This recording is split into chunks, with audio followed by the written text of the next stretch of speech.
Hare Krishna. Bigotry is one of the nastiest emotions we can develop in human life. Bigotry is this hatred you develop for a certain group of people. They may be defined by either external things like skin color or appearance, or you can develop it with nationality or religion, etc. Bigotry is evil because it's only looking at the surface of other people. When you judge people by the surface, you're bound to get it wrong, and injustice will be committed. This is kind of obvious, right? If you don't know what the person actually is, what the person is doing, what the person is thinking, how can there be any chance of it being fair to judge people on the outside? It's not going to work. Now, victimhood is at the basis of bigotry.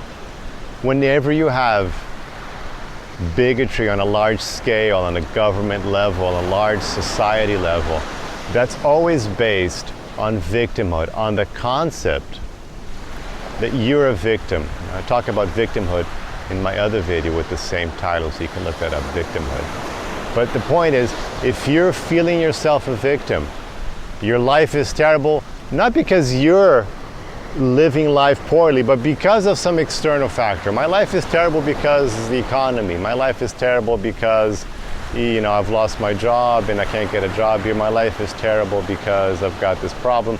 If you're the victim, then naturally, if lots of people are feeling like victims, nothing better than to find a culprit.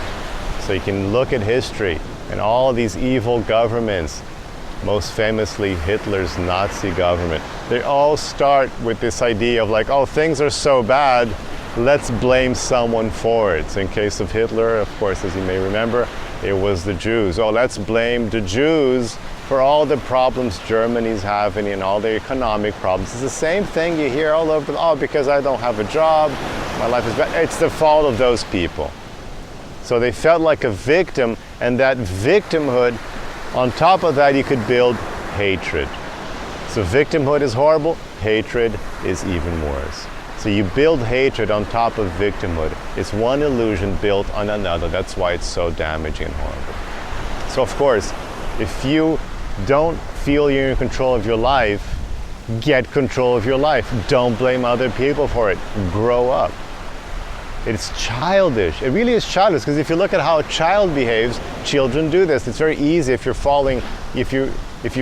had the experience to raise children, you can see how children do that all the time. Oh, it's not my fault, it's his fault, he did it, I didn't do it, he touched it. It just creates some silly reason to be angry, to be stupid, to be violent, and it's not their fault. They're a victim of circumstances.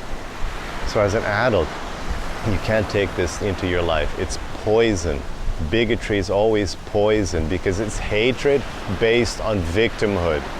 And as you stimulate these two, you will guaranteed have a horrible life. You'll be unhappy, you'll be feeling sad, you'll be feeling useless, you'll be feeling negative emotions from beginning to end, and then there will be no good outcome to it. And as these things are fed and exaggerated, exacerbated, what you get is hatred, you get evil doings, you get evil acts, and that will in turn give even more suffering, both on a karmic level and of course on a practical day-to-day level. So victimhood is the basis of all bigotry. If you're feeling racist, sexist, if you're feeling anger towards any sort of ethnicity or peoples, look into your heart and see if you're not feeling that you're a victim and you're trying to blame these people for your state of mind instead of you taking charge, you taking control of your experience, of your life. Hare Krishna.